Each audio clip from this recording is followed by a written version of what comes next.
ശരി, ഞാൻ ഒരു ചോദ്യം അങ്ങോട്ട് ചോദിക്കുകയാണ്. എന്നിട്ട് ആ ചോദ്യത്തിൽ നിന്ന് പിന്നെ നമുക്ക് ആൻസറിലേക്ക് പോവാം. നിങ്ങളുടെ ഇഷ്ട ദേവതയെ സെലക്ട് ചെയ്യുന്നത് എങ്ങനെയാണ്?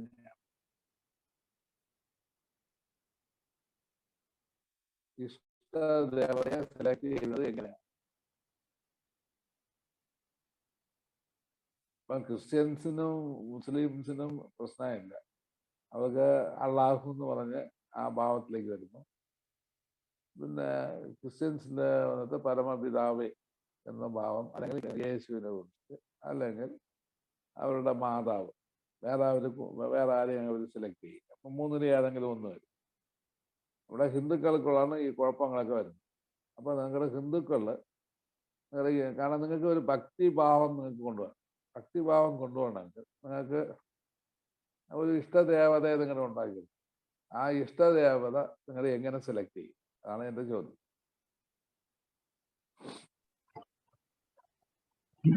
അത് ഗുരുജിയോട് ചോദിച്ചാൽ മതിയാവുമല്ലോ. കഴിഞ്ഞ ജന്മത്തിൽ ഏത് ഇഷ്ടദേവതയാണ് ഉണ്ടായിരുന്നത്? ഇത് ഗുരുജിയോട് ചോദിച്ചാൽ മതിയാവുമല്ലോ. കഴിഞ്ഞ മുജ്ജന്മത്തിൽ ഏത് ഇഷ്ടദേവതയാണ് നമ്മള്? അത് ഏറ്റവും ബെസ്റ്റ്. എന്നാലും നമുക്ക് ചില ആൾക്കാർക്ക് ഇപ്പം ഗുരുവിനോട് ചോദിക്കാൻ ഒരു ഇതൊക്കെ ആണെങ്കിൽ ഇപ്പൊ അവർക്ക് വന്നിട്ട് അല്ലാതെ നമുക്ക് എടുക്കാം. നിങ്ങളുടെ ഉപാസനാമൂർത്തി എത്രയോ ജന്മങ്ങൾ കൊണ്ട് നിങ്ങളുടെ പുറകെ വന്നുകൊണ്ടേയിരിക്കും. അതാണ് ആദ്യത്തെ പോയിന്റ്. നിങ്ങളുടെ ഉപാസനാമൂർത്തിയും ഗുരു രണ്ടുപേരും അവിടെ അതിനകത്തുണ്ട്. ഗുരു തന്നെ ഗുരു, ഉപാസനാമൂർത്തി തന്നെ ഗുരു. അപ്പൊ അതേ സമയത്ത് നമ്മുടെ ഡുവാലിറ്റിയിൽ വരുമ്പോൾ രണ്ടുപേരും രണ്ടായി തന്നെ. അപ്പൊ അങ്ങനെ വരുമ്പം നിങ്ങളുടെ ജന്മജന്മാന്തരങ്ങളായി നിങ്ങളുടെ പുറകെ വരുന്ന ഒരു അതിഥി ദേവതയാണ്. ആ ദേവത തീർച്ചയായിട്ടും നിങ്ങളുടെ പരമപദത്തിലേക്ക് കൊണ്ടെത്തിക്കും. അതിന് ഉദാഹരണം രാമകൃഷ്ണ പരമഹംസൻ. അദ്ദേഹം കാളിയെ ഉപാസിച്ചു. കാളിയാണ് തോതാപുരിയെ കൊണ്ടു കൊടുക്കുന്നത്. അവസാനം തോതാപുരിയിൽ നിന്ന് നിർവികൽപ്പ സമാധിയെല്ലാം പുള്ളി അറ്റൻഡ് ചെയ്തതിനു ശേഷം തിരിച്ച് രാമകൃഷ്ണ പരമഹംസൻ എപ്പോഴും കാളി ഭജനം ചെയ്യുമായിരുന്നു.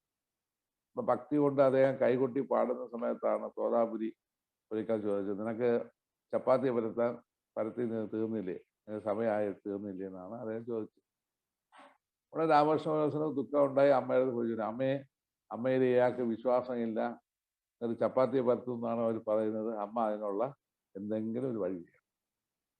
അങ്ങനെയാണ് തോതാപുരിക്ക് വയറ്റുവേദന ഉണ്ടാക്കുന്നതും അർദ്ധരാത്രിയിൽ അങ്ങനെ ആത്മഹത്യ ചെയ്യാൻ. അപ്പൊ ഇത്രയും നിർവികൽപ്പ സമാധി അറ്റൻഡ് ചെയ്ത ഒരു മഹാഗുരു ആത്മഹത്യക്കാണ് അവിടെ ഒരുങ്ങുന്നത്. വളരെ നമ്മൾ നല്ലോണം മനസ്സിലാക്കുന്നത് വലിയൊരു പോയിന്റാണ്. അത് ഗംഗയിലെടുത്ത് ചാടുന്നു. ചാടി നടക്കുന്ന സമയത്ത് അങ്ങടക്ക് ഇടുപ്പള വെള്ളമേ ഉള്ളൂ. നടക്ക പോയിട്ടും ആ വെള്ളം അറിയുള്ളൂ. അപ്പൊ അദ്ദേഹം ആ വേദന സഹിക്കവയ്യാതെ പറയാണ്, എനിക്ക് ചാകാൻ പോലും ദൈവമേ വിടുന്നില്ലേ. ആ സമയത്താണ് കാളി ദർശനം അവിടെ കൊടുത്തത്. കാളി ദർശനം കൊടുത്തിട്ട് പറയും, നിന്റെ നിർഗുണ ബ്രഹ്മം ഉപാസന കൊണ്ട് അത് നിന്റെ ആത്മാവിന് മാത്രം ഉതകുന്നതാണ്. അങ്ങനെ ഞാൻ ഇല്ലാതെയാകുമോ എന്നൊരു ചോദ്യം ദേവി ചോദിക്കുന്നു.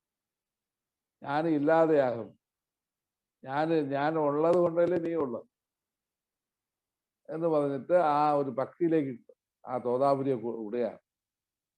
തിരിച്ച് തോതാപുരി വരുന്നു. തിരിച്ച് അങ്ങനെ കരകയറി വരുന്നു. വയറ്റുവേദന മാറുന്നു. അന്ന് അദ്ദേഹം രാത്രി പൂര ഉറങ്ങിയിട്ടില്ല. അഗ്നി കൊണ്ട് ഉണ്ടാക്കി അവിടെ ഇരുന്നിട്ട് ഓം കാളി ജയ് കാളി, ഓം കാളി ജയ് കാളി, ഓം കാളി ജയ് കാളി എന്നങ്ങനെ ജപിക്കാൻ തുടങ്ങി. രാവിലെ അദ്ദേഹം കാപ്പിയുമായിട്ട് അത് രാമകൃഷ്ണ ഗുരുവിൻ്റെ അടുത്ത് കാപ്പിയുമായിട്ട് വരുന്ന സമയത്ത് ഇവിടെ ഗുരു എന്താണ് ചപ്പാത്തി പരത്തുകയാണ്. അപ്പോഴാണ് അദ്ദേഹം ചോദിച്ച്, അംഗം ചപ്പാത്തി പരത്താൻ തുടങ്ങിയോ? അപ്പോഴാണ് അദ്ദേഹം പറഞ്ഞത്, എൻ്റെ അമ്മ വല്ലാത്ത അമ്മയാണ്, എനിക്ക് വയറ്റുവേദന തന്ന് എന്നെ തിരിച്ച് ഈ അമ്മയിലേക്ക് കൊണ്ട് എത്തിച്ചത് എൻ്റെ അമ്മയാണ് എന്ന് പറഞ്ഞ ആ തോതാപുരി അവസാനം രാമകൃഷ്ണദാസിന്റെ കാലി വീഴുന്ന ഒരു സംഭവമാണ്. ഇത് പറയാൻ കാരണം എന്ന് പറഞ്ഞാൽ ഇതുപോലെ എല്ലാ മഹാന്മാർക്കും ഉണ്ടായിട്ടുണ്ട്. ഇപ്പൊ നിങ്ങളുടെ ഇഷ്ടദേവതയെ എങ്ങനെ സെലക്ട് ചെയ്യും? അതാണ് എൻ്റെ ചോദ്യം. ശരി, അതിന് ഇപ്പൊ 3 വിധത്തിലാണ് സെലക്ഷൻ. ഒന്ന്, ജാതകത്തിൽ നിങ്ങൾക്ക് സെലക്ട് ചെയ്യാം. കാരണം 5-ാം ഭാവം 9-ാം ഭാവം കൂടെ എടുത്തു കഴിഞ്ഞാൽ അതിൻ്റെ ഉപാസനാമൂർത്തിയെ നിങ്ങൾക്ക് എഴുതിക്കൊള്ളു. 5ാം ഭാവം 9ാം ഭാവം. നല്ല ഒരു ജ്യോത്സ്യനെ കൊണ്ടുപോയി നോക്കാവും. അതായത് ലോക്കൽ ജ്യോത്സ്യന്മാർക്കൊന്നും ഇത് അറിഞ്ഞുണ്ട്. ഏറ്റവും ടോപ്പ് ലെവലിൽ ഇരിക്കുന്ന ജ്യോത്സ്യന്മാരെ വെച്ച് ഇത് നോക്കി നിങ്ങൾ എടുക്കുക, സെലക്ട് ചെയ്യുക. അല്ലെങ്കിൽ നിങ്ങളിപ്പോൾ ഒരു ഉദാഹരണം, ഞങ്ങൾക്ക് കൃഷ്ണനാണ് ഭയങ്കര ഇഷ്ടം എന്ന് പറഞ്ഞ് നിങ്ങളുടെ സാധനം തുടങ്ങി കഴിഞ്ഞാൽ നിങ്ങൾക്ക് ലാഭത്തിന് പകരം നഷ്ടം ഉണ്ടാകുകയാണെങ്കിൽ തീർച്ചയായിട്ടും വന്നിട്ട് ആ ഉപാസനാമൂർത്തി നിങ്ങൾക്ക് ശാശ്വതമായ പരിഹാരം ചെയ്യില്ല. അത് നല്ലോണം മനസ്സിലായിക്കോളൂ. അപ്പം എല്ലാ വിധത്തിലുള്ള ദുഃഖങ്ങളും മാറ്റി എപ്പോഴും നമുക്ക് ഒരു സന്തോഷം തരുന്ന ഉപാസനാമൂർത്തിയാണ് നിങ്ങളുടെ 5ാം ഭാവത്തിലെ ഉപാസനാമൂർത്തി. അപ്പം 5ാം ഭാവവും 9ാം ഭാവവും കൂടെ ചേർത്ത് നിങ്ങൾ എടുക്കുമ്പോൾ മാത്രമാണ് റിയൽ ആയിട്ടുള്ള ഉപാസനാമൂർത്തിയെ നിങ്ങൾ കണ്ടുപിടിക്കും. നോട്ട് ചെയ്ത്.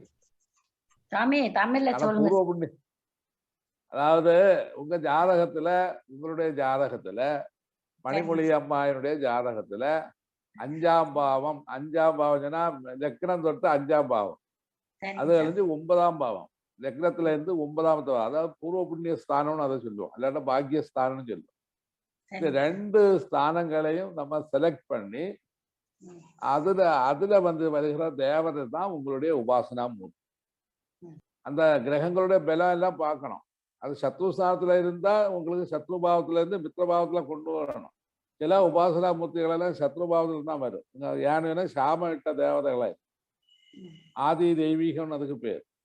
அந்த தேவதைகளை நீங்க பிடிக்குமா இருந்தால் வீണ്ടുம் நம்ம போய் குழியில போய் விடுவோம். அப்போ அப்படி உங்களுக்கு இஷ்டமா இருந்தால் அந்த தேவதைக்கு என்ன செய்யணும், தேவதைக்கு முன்னே பிராயச்சித்தம் பண்ணி அந்த அடுத்த லெவலுக்கு நீங்க வரும். அதான் இதெல்லாம் சொல்லு. யார் சொல்லுவாங்க சாமி? ஜோசியர் சொல்லிடுவாங்களா? நல்ல ஜோசியரை போய் பார்த்தா உங்களுக்கு பல கிடைக்கும். அதுல இருந்து நீங்க குருவில இருந்து உபாசனா மந்திரத்தை வாங்க. സ്വാമി, ഒരു ഉപാസനാമൂർത്തിയുടെ ആവശ്യമുണ്ടോ? നമ്മള് സ്വയം തന്നെ ഉപാസന ചെയ്യണമെങ്കിൽ അതായത് ഒരു കാര്യമുണ്ട്, അങ്ങനെ വരുന്ന സമയത്ത് നമ്മുടെ മനസ്സ് ഒരു വറത്ത് മനസ്സായിട്ട് മാറും. ഇപ്പൊ ഒരു ഉദാഹരണം, ഇപ്പം ക്രിയായോഗ, ഇപ്പം ഒരു തന്ത്രശാസ്ത്രത്തിന്റെ ഒരു പാർട്ടാണ് ക്രിയ. അപ്പൊ ഇത് യോഗ എന്ന് പറയുന്നത് തന്ത്രശാസ്ത്രത്തിന്റെ ഒരു പാർട്ടാണ്. അപ്പം ബാക്കി 3 പാർട്ട് വേറെ കിടക്കുകയാണ്.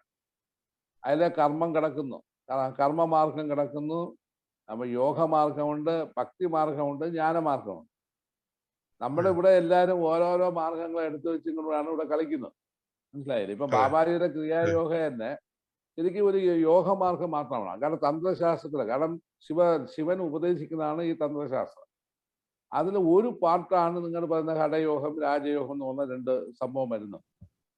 അതിന്റെ അടുത്ത സ്റ്റെപ്പ് എന്ന് പറയുന്നത് ഭക്തിമാർഗം അവിടെ കൊടുക്കുന്നത്. അത് ഭഗവാൻ കൃഷ്ണൻ തന്നെ അവസാനം അർജുനൻ ചോദിക്കുന്നുണ്ട്, ഭഗവാനെ പിന്നെ എനിക്ക് ഈ യോഗ ഒന്നും വരാൻ സാധിക്കില്ല, അപ്പൊ അങ്ങനെയാണെങ്കിൽ അങ്ങ് എന്ത് ചെയ്യണം? അപ്പോഴാണ് അദ്ദേഹത്തിന്റെ വിശ്വരൂപ ദർശനവും അദ്ദേഹത്തിന്റെ പിന്നെ ഓരോ സംഭവം, കാരണം ഞാൻ കൃഷ്ണനാണ്, രാമനാണ്, ശിവനാണ് എന്നുള്ള ആ ഭാവങ്ങളെല്ലാം അദ്ദേഹം പറഞ്ഞു കൊടുക്കുന്നത്. നിങ്ങളുടെ ഏത് ഭാവത്തിനെ ഉപാസിച്ചാലും എന്നിൽ തന്നെ വരുന്നു എന്ന് അവസാനം കൊണ്ട് പറയുന്ന കാരണം അതാണ്. അല്ലെങ്കിൽ അദ്ദേഹം നേരത്തെ വിശ്വരൂപ ദർശനം കൊടുക്കേണ്ടതായിരുന്നു, അത് കൊടുത്തില്ല പുള്ളി. എന്നുള്ളത് സാങ്ക്യം കൊടുത്ത് അതിൽ നിന്നും പിന്നെ അർജുനന് സംശയം വീണ്ടും കൂടി, ധ്യാനം പോയിരുന്ന് ധ്യാനിക്കാൻ എനിക്ക് കൊണ്ട് കഴിയില്ല, അപ്പൊ ഞാൻ എന്ത് ചെയ്യണം? ആ സമയത്താണ് അടുത്ത സ്റ്റെപ്പിലേക്ക് വരുന്നത്, രാജവിദ്യ രാജകുക്കി യോഗത്തിലേക്ക് വരുന്നു, പിന്നെ അടുത്ത പിന്നെ ബുദ്ധിയോഗത്തിലേക്ക് വരുന്നു, പിന്നെ അടുത്തതായിട്ട് വരുന്നതാണ് ഭക്തി യോഗത്തിൽ വരുന്നത്. കാരണം അദ്ദേഹം അവിടെയാണ് പറയുന്നത്, ഇനി എന്നെ ഭക്തിയോടുകൂടി ഒരു ഇല തന്നാലും അല്ലെങ്കിൽ കുറച്ച് വെള്ളം ഒഴിച്ചാലും ഞാൻ അത് സ്വീകരിക്കും അർജുന എന്ന് പറയുന്നതിന്റെ മീനിങ് അവിടെയാണ് വരുന്നത്. അപ്പോൾ ഇതെല്ലാം നമുക്ക് ആകത്തുക ഒരു തന്ത്രശാസ്ത്രമാണ് അവിടെ ഗീതയിൽ പറഞ്ഞിട്ടുള്ളത്. ഇതേ സംഭവം തന്നെ ഇവിടെ തന്ത്രശാസ്ത്രമാണ് ഇതിലുള്ളത്. പണ്ട് ആൾക്കാർ എങ്ങനെയാണ് കൊണ്ടുവരുന്നത്? ഇത് ഇത്രയും കൂടെ ചേർന്നാണ് അവർ മെഡിറ്റേഷൻ സാധന എന്ന് പറഞ്ഞ് കൊണ്ടുവന്നത്. നമ്മുടെ ഇവിടെ എന്ത് സംഭവിച്ചെന്ന് പറഞ്ഞാൽ ഇതിന്റെ ഒരു പാർട്ടിനെ മാത്രം എടുത്ത് നമ്മുടെ ഇവിടെ എന്താണ്, നമ്മൾ ഈ കുരങ്ങ് കളി എന്ന് പറയും, അങ്ങനെ നടന്നുകൊണ്ടിരിക്കുകയാണ്. കാരണം മനസ്സിന് ആ മൃദുലത കിട്ടണമെങ്കിൽ നമുക്ക് ഒരു ഭക്തിയോഗം വരണം. കാരണം മനസ്സിന് 0 ലെവലിൽ കൊണ്ടുവരണമെങ്കിൽ മൃദുലമായ ശേഷമേ 0 ലെവലിൽ വരുള്ളൂ. എനിക്ക് എല്ലാം മതി, എല്ലാം ഈശ്വര ഇച്ഛയാണ്, ഈശ്വര ഇച്ഛയാൽ എല്ലാം നടക്കട്ടെ എന്നുള്ള ഒരു മൃദുല ഭാവം നമുക്ക് വരണം. ആ ഒരു ഭാവം നമുക്ക് ഇതിലേക്ക് വന്നിട്ടില്ല. നമ്മുടെ ഈ ശരിക്കും വെട്ടിപ്പിടിക്കാൻ ഓടുകയാണ്. വെട്ടിപ്പിടിക്കാൻ ഓടുന്ന സമയത്ത് യോഗ നമുക്കൊരു വെട്ടിപ്പിടിപ്പായിട്ടാണ് അവർ കാണുന്നത്. ഇപ്പോൾ ഒരു ഉദാഹരണം, നിറയെ ആൾക്കാർ ഇവിടെ ക്രിയ പഠിക്കാൻ വേണ്ട എന്താണെന്ന് പറഞ്ഞാൽ എൻ്റെ ബിസിനസ് നന്നായിരിക്കണം, അതിനോട് ക്രിയായോഗം ഉതകുമെന്നാണ്. ഞാൻ ഒന്ന് ചോദിക്കട്ടെ, ആർക്കെങ്കിലും ക്രിയായോഗ ചെയ്ത് ബിസിനസ് നന്നായ ചരിത്രമുണ്ട്? ഒരിക്കലും ഇല്ല. കാരണം എന്ന് പറഞ്ഞാൽ ഇപ്പം നമ്മുടെ കർമ്മങ്ങളെ അത്രയും നശിപ്പിക്കലാണ് ക്രിയ ചെയ്യുന്നത്. പിന്നെ അവർ പുതിയ കർമ്മം ഉണ്ടാക്കാൻ വിടുമോ? അപ്പം ഇതൊക്കെ നമ്മൾ പ്രശ്നം മനസ്സിലാക്കണം. അപ്പൊ അതുകൊണ്ട് അവിടെ എന്ത് സംഭവിക്കുന്നത്, നമ്മുടെ ഉപാസനാമൂർത്തി നമ്മുടെ കയ്യിലുണ്ടെങ്കിൽ, നമ്മുടെ ഈ മല കയറുന്ന സമയത്ത് ഒരു കയ്യിൽ കിട്ടുന്ന ഒരു വടി പോലെയാണ്. ആ വടിയും കൂടെ കൈക്കൊണ്ട് നമ്മൾ നടക്കുകയാണെങ്കിൽ കുറച്ചുകൂടെ ഈസി ആയിട്ട് നമുക്ക് മല കയറാം. ഇല്ല എങ്കിൽ നമ്മുടെ ഏതെങ്കിലും പകുതി വഴിയിൽ വെച്ച് കീഴെ വീഴും. 99 ബാബാജിയെ പിന്നെ ഉപാസനമൂർത്തിയായിട്ട് കണ്ടൂടെ? ബാബാജി ഉപാസനാമൂർത്തിയായിട്ട് കാണാം. കാണുന്ന സമയത്ത് എത്ര പേർക്ക് അതിൽ ഭക്തിയുണ്ട് ഞാൻ ചോദിക്കട്ടെ. ഇന്നിപ്പോ ഒരു കൃഷ്ണഭക്തി തന്നെ എടുക്കാം. കൃഷ്ണഭക്തിയിൽ കൃഷ്ണൻ ഇവിടെ കാണിച്ചിട്ടുള്ള ലീലകളെ ഫീൽ ചെയ്താണ് കൃഷ്ണഭക്തിയിലേക്ക് വരുന്നത്. അതിൽ ഏറ്റവും ഇമ്പോർട്ടൻ്റ് രാധയാണ്. അപ്പൊ രാധയുടെ ഫീലിങ്ങോട് കൂടിയാണ് ഇന്ന് എല്ലാവരും കൃഷ്ണഭക്തിയിലേക്ക് വരുന്നത്, അല്ലെങ്കിൽ കുചേലന്റെ ഫീലിങ്ങോട് കൂടിയാണ് കൃഷ്ണഭക്തിയിലേക്ക് വരുന്നത്. അപ്പം അങ്ങനെ ഒരു ഫീലിങ്സ് വന്നിട്ട് ഇന്ന് ബാബാജിയിലുണ്ടോ? അതാണ് എന്റെ ചോദ്യം. അല്ല, നമ്മൾ ബാബാജിയെ പറ്റി ആലോചിക്കുമ്പോ നമുക്ക് ആ ഒരു ഫീലിംഗ് വരുന്നുണ്ടല്ലോ. അത് വരണം. അത് വന്നു കഴിഞ്ഞാൽ നിങ്ങൾ ബാബാജി മതി. കാരണം ഗുരു എപ്പോഴും പറയണം, ഗുരുവാണ് പരിപൂർണം, അത് മതി. എന്നാൽ ഇവിടെ സംഭവിച്ചതെന്ന് പറഞ്ഞാൽ നമ്മുടെ ഹൃദയം എത്രത്തോളം എക്സ്പാൻഷൻ ചെയ്യണം. കാരണം ഹൃദയഗ്രന്ഥി ഭേദിക്കണമെങ്കിൽ വെറുതെ ടക്കർക്രിയ മാത്രം ചെയ്തതുകൊണ്ട് ഹൃദയഗ്രന്ഥി ഭേദിക്കില്ല. അപ്പൊ ഹൃദയത്തിൽ നമുക്ക് എന്തുണ്ടാകണം? അനുരാഗം വേണം, അനുകമ്പ വേണം, ടോട്ടൽ വന്നിട്ട് ആ ഡിവൈൻ ലവ് വരണം, എല്ലാ ജീവരാശികളോടുള്ള ഒരു കാരുണ്യം ഉണ്ടായിരിക്കണം. ഇതെല്ലാം ഉണ്ടാക്കിയെടുക്കുന്ന ഹാർട്ട് ചക്രം ഓപ്പണാണ്. അതിന് ഉദാഹരണം കൃഷ്ണൻ തന്നെ ഉദ്ധവനെ ഉപദേശിക്കുന്നുണ്ട്. ഈ ഉദ്ധവഗീത എടുത്ത് വായിക്കണം. അപ്പൊ ആ ഉദ്ധവഗീതയിൽ അദ്ദേഹം പറയുന്നത് എന്താണ്? കാരണം ആദ്യം കൃഷ്ണന്റെ അടുത്ത് ഉദ്ധവൻ വലിയ ജ്ഞാനിയായിട്ടാണ് വരുന്നത്. ജ്ഞാനിയായിട്ട് വരുന്ന സമയത്ത് കൃഷ്ണന്റെ അടുത്ത് ഭയങ്കര ജ്ഞാനമൊക്കെ പ്രസംഗിക്കുകയാണ് അദ്ദേഹം. അപ്പൊ അദ്ദേഹം പറഞ്ഞു, എനിക്ക് ഈ പ്രസംഗം കേട്ടൊന്നും കാര്യമില്ല, ഞാൻ ഇവിടെ രാജ്യഭരണം നടത്തുകയാണ്. അപ്പൊ നീ നേരെ വന്നിട്ട് എന്നെ ചിന്തിച്ചു കൊണ്ടിരിക്കുന്ന ഒരു സ്ത്രീ അവിടെ ഉണ്ട്, ആള് രാധ. അവൾ ആകെ കരഞ്ഞുകൊണ്ടിരിക്കുകയാണ്, എന്നെ കാണാതെ കിടന്ന് ഫീൽ ചെയ്തുകൊണ്ടിരിക്കുകയാണ്. അപ്പൊ അവളടുത്ത് പോയി നീ ജ്ഞാനം പറഞ്ഞു. അപ്പൊ അവൾ ആ ജ്ഞാനിയായിട്ട് അവള് മോക്ഷം പ്രാപിക്കും. അപ്പോഴാണ് ഉദ്ധവൻ നേരെ രാധയുടെ അടുത്ത് പോകുന്നത്. അപ്പൊ രാധയുടെ അടുത്ത് പോയി അവിടെ ഉദ്ധവൻ ജ്ഞാനമൊക്കെ പ്രസംഗിക്കുന്ന സമയത്ത്, നീ ഇവിടെ ചെയ്തതെല്ലാം മണ്ടത്തരമാണ്, വിരഹവേദനമൊന്നും ആത്മീയമല്ല, അങ്ങനെയാണ്, ആനയാണ്, പൂനയാണെന്നൊക്കെ പറഞ്ഞ് വിരക്തിയായിരിക്കണം, സ്ഥിതപ്രജ്ഞനായിരിക്കണം എന്നൊക്കെ കുറെ പാഠങ്ങൾ പഠിപ്പിച്ചു. അപ്പോഴും രാധ കണക്ക് ചിരിക്കുകയാണ്, നീ എന്താണ് ഇത് ചെയ്യുന്നതെന്ന്. അപ്പം വിത്തിൻ സെക്കൻഡില് അപ്പം അത് അവര് വീണ്ടും വീണ്ടും ഇത് പറഞ്ഞുകൊണ്ടിരിക്കുമ്പോൾ ആ രാധ പറയുന്ന അവസാനത്തെ ഒരു സംഭവമുണ്ട്, ഞാൻ ഇതെല്ലാം നേടിയത് പ്രേമഭക്തിയിൽ കൂടിയാണ് എന്ന് പറഞ്ഞിട്ട് അടുത്ത സെക്കൻഡ് തന്നെ കൃഷ്ണഭാവം അവരെടുക്കണം, കൃഷ്ണനായിട്ട് മാറുകയാണ്. അപ്പൊ അവിടെ രാധയും കൃഷ്ണനും അവിടെ എന്തില്ല, ഒരിക്കലും മാറ്റമില്ല, രണ്ടും ഒന്ന് തന്നെ. അപ്പം രാധയുടെ ഭാവം മാറി കൃഷ്ണഭാവത്തിലേക്ക് വരുമ്പോഴാണ് ഉദ്ധവൻ മനസ്സിലാക്കുന്നത് ഇത് അപാരമായ ജ്ഞാനവും ഭക്തിക്കും അപ്പുറമാണ്. അവിടെ വെച്ചാണ് ഉദ്ധവൻ വീണ്ടും ഭക്തനായിട്ട് തിരിച്ചു പോകുന്നത്. അപ്പൊ ഇത് പറയാൻ കാരണം നമ്മുടെ സാധനയില് ഇപ്പൊ ക്രിയായോഗയിൽ തന്നെ പിന്നെ ഇവിടെ എല്ലാവരും നമ്മൾ പഠിച്ച ഒരു ടെക്നിക്ക് പറഞ്ഞുകൊണ്ട് പോയിക്കാണ്. ഇപ്പൊ 10 ക്രിയ ചെയ്താൽ മോക്ഷം കിട്ടും, 20 ക്രിയ ചെയ്താൽ മോക്ഷം കിട്ടും. ഇപ്പൊ 20 ക്രിയ ചെയ്തിട്ട് മോക്ഷം കിട്ടാത്ത ആൾക്കാർ ഇവിടെ കിടക്കുകയാണ്. അത് എന്താണ് സംഭവിച്ചതെന്ന് അവർക്ക് അറിഞ്ഞൂടാ.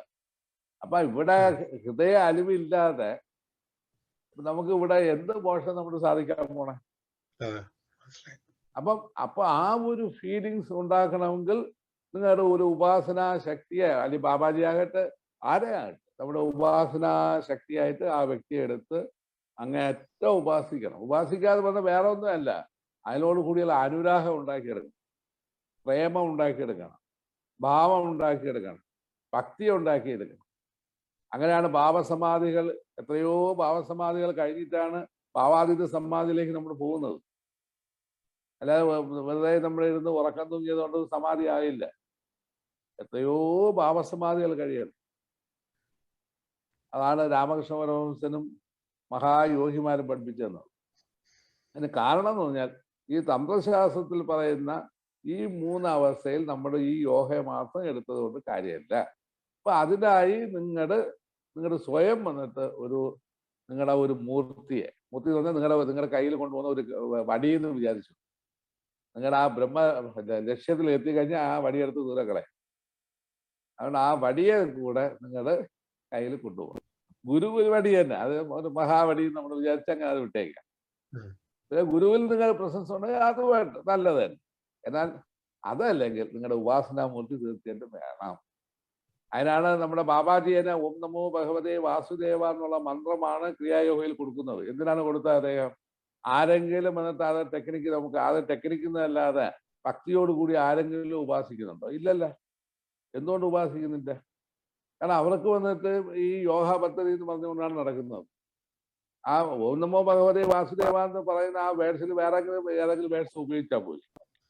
എന്തുകൊണ്ടാണ് ഈ വേഴ്സിനെ ഉപയോഗിച്ചത്? അതാണ് ഭക്തി മാർഗത്തിന്റെ കാതലായതുകൊണ്ടാണ് അത് ഉപയോഗിച്ചത്. ഗുരുജി അടുത്ത് രണ്ടാമത്തത്, ആദ്യത്തെ ജാതകം വെച്ച് നോക്കാം. രണ്ടാമത്തെ നിങ്ങളുടെ സ്വപ്ന ദർശനത്തിൽ കൂടി കിട്ടുന്ന ദേവത. സ്വപ്ന ദർശനം ഏതെങ്കിലും ഒരു ടൈമിൽ നിങ്ങൾക്ക് കിട്ടുകയാണെങ്കിൽ അത് നിങ്ങളുടെ എത്രയോ ജന്മജന്മാന്തരങ്ങളായിട്ട് വരുന്ന ഉപാസനാമൂർത്തിയാണ്. മൂന്നാമത്തത് വരുന്നത് ഗുരു പാരമ്പര്യമായിട്ട് വരുന്ന ദേവത. ഗുരു പരമ്പരയായിട്ട് നിങ്ങൾക്ക് തരുന്ന ദേവത.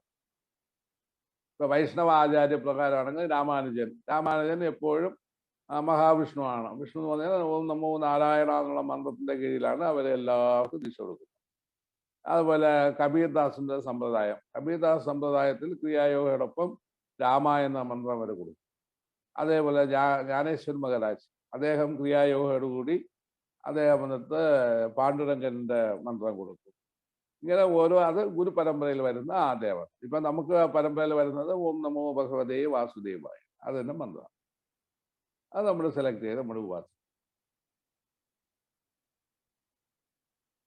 ഞാൻ അടുത്തത് അതെ.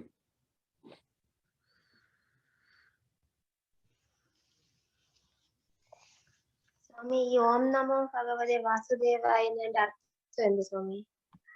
അർത്ഥം നിറയെ കൊണ്ടുകൂട്ടാ. ഇന്ന് പോലും പറയാം. കാരണം ഓം നമോ ഭഗവതേ എന്ന് പറഞ്ഞാൽ ഓരോ ചക്രയെ ബേസ് ചെയ്തും അത് അദ്ദേഹത്തിന്റെ ആ പരബ്രഹ്മത്തിന്റെ വിശ്വരൂപവും അതിന്റെ വികാസ ഭാവങ്ങൾ ഇതെല്ലാം ഒരു മന്ത്രത്തിൽ അടങ്ങിയിട്ടുണ്ട്. അപ്പൊ നിങ്ങൾ കാണുന്ന ഒരു ഭാവമല്ല വാസുദേവൻ.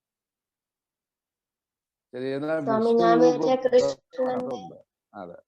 സ്വാമി, ഞാൻ വിചാരിച്ച കൃഷ്ണന്റെ അച്ഛന്റെ പേര് പറയണമായിരിക്കും. ഇല്ല. വസുക്കളുടെ ദേവൻ. വസു എന്ന് പറഞ്ഞാൽ ആത്മാവ് എന്നർത്ഥം. വസുവിന്റെ ദേവനാണ് പരമാത്മാവ്. അതെ. കൃഷ്ണ എന്നുള്ള വേഴ്സ് വരുന്നത് റിയലിസ്റ്റ് സോളിനെല്ലാം കൃഷ്ണ എന്നുള്ള വേഴ്സ്. ആ യാദവ കുലത്തിലുള്ള ഏറ്റവും വലിയ ഒരു മഹത്വം എന്ന് പറയുന്നത് ആ റിയലിസ്റ്റ് ആയിട്ടുള്ള സോളുകളെല്ലാം പിന്നെ കൃഷ്ണ എന്നുള്ള വേർഡ്സ് ആണ് കൊടുക്കുന്നത്. അതിൽ ഏറ്റവും മുഖ്യമായിട്ട് ഭഗവാൻ കൃഷ്ണൻ. ഗുരുജി, ഒരു ഡൗട്ട് ഉണ്ട്. ഞാൻ നേരത്തെ ജ്യോതിഷിയുടെ ഇങ്ങനെ പോകുമ്പോഴത്തേക്കും സുബ്രഹ്മണ്യന്റെ പഴനി പോണം അങ്ങനെ പറയുകയായിരുന്നു. എന്റെ നാട് ചിത്തിരയാണ്. അപ്പം അത് ശരിയാണോ? അത് ചിത്ര മാത്രം കൊണ്ടല്ല പ്രധാനം, നക്ഷത്ര ദേവത കൊണ്ട് മാത്രം. കാരണം ഇതിന് വേറൊരു കാര്യമുണ്ട്. ഈ ഉപാസന മന്ത്രം സ്വീകരിക്കുമ്പോൾ വളരെ ശ്രദ്ധിക്കണം.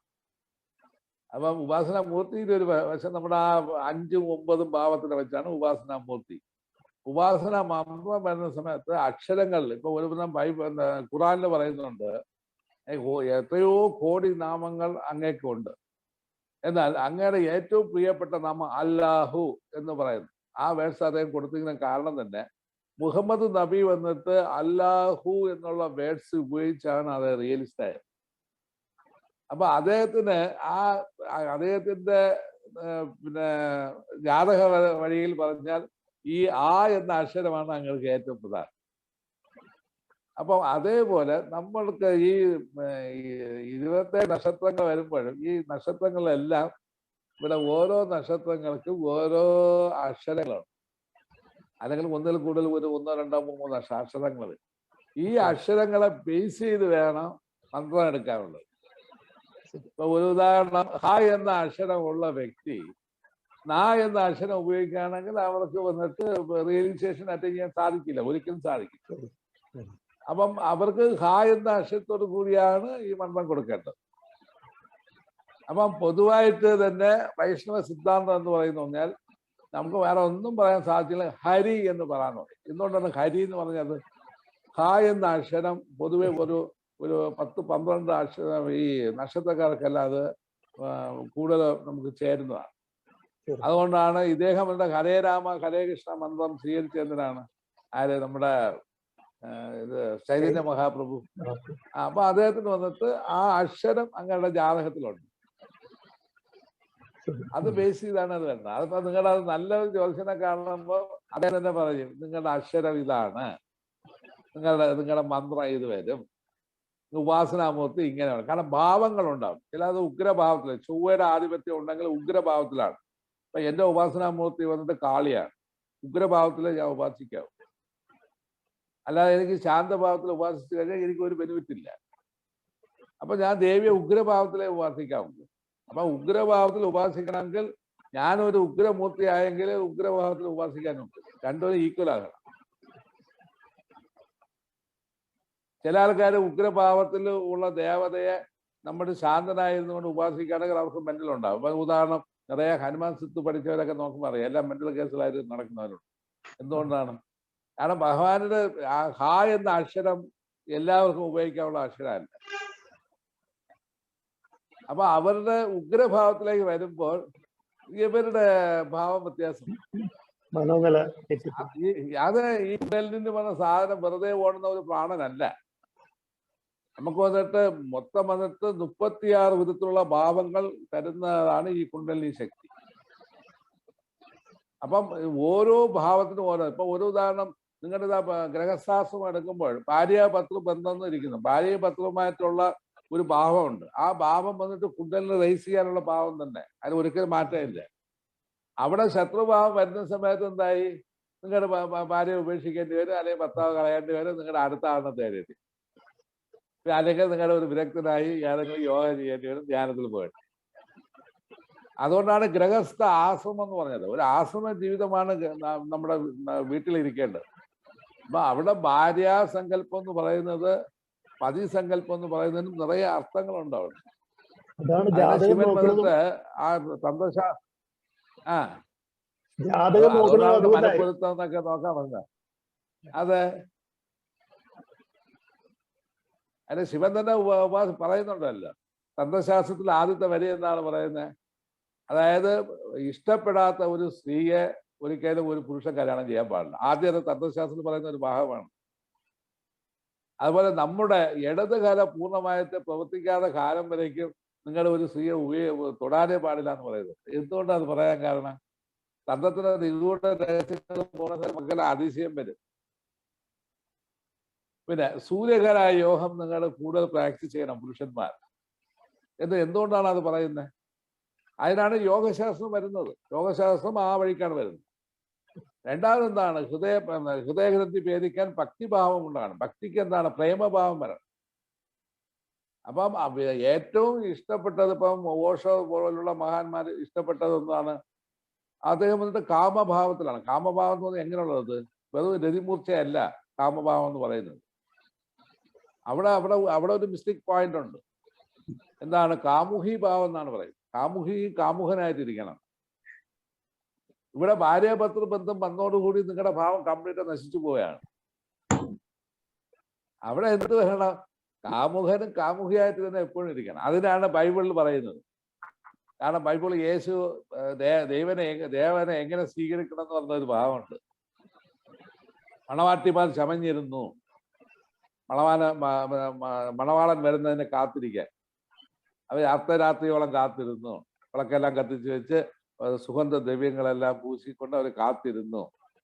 ബൈബിളിൽ ഈ ഒരു വേഴ്സ് വരണമെങ്കിൽ അങ്ങ് ബൈബിളിൽ ഇരിക്കുന്ന യേശു വന്നിട്ട് തന്ത്രശാസ്ത്രം അഭ്യസിച്ചവൻ എന്നുള്ളതിന് റിയൽ സ്റ്റോറിയാണത്. അല്ലെങ്കിൽ ആ മണവാളനും മണവാട്ടി എന്നുള്ള ഫീലിംഗ് അവിടെ വരിയില്ല. നമ്മളെല്ലാം മണവാട്ടിമാരാണ്, മണവാളന് വേണ്ടി കാത്തിരിക്കണം. അപ്പൊ ആ ഭാവത്തിന്റെ പ്രശസ്തി എങ്ങനെയാണെന്ന് നോക്കിക്കോളൂ. അപ്പൊ അർദ്ധരാത്രിയോളം കാത്തിരുന്നു. അവസാനം എന്താണ്? കുറെ എണ്ണം അങ്ങനെ പിന്നെ ഉറക്കമെന്ന് ഉറങ്ങി. അയാൾ ഒരുത്തി കാത്തിരുന്നാണ് പറയുന്നത്. ആ കാത്തിരുന്ന വ്യക്തിയാണ് ഭഗവാൻ ആരോടത്? നമ്മുടെ പിന്നെ മണവാളൻ വരുന്നു, മണവാളനോടുകൂടി ഐക്യം പ്രാപിക്കുന്നു, അവർ രണ്ടിനും പോകും.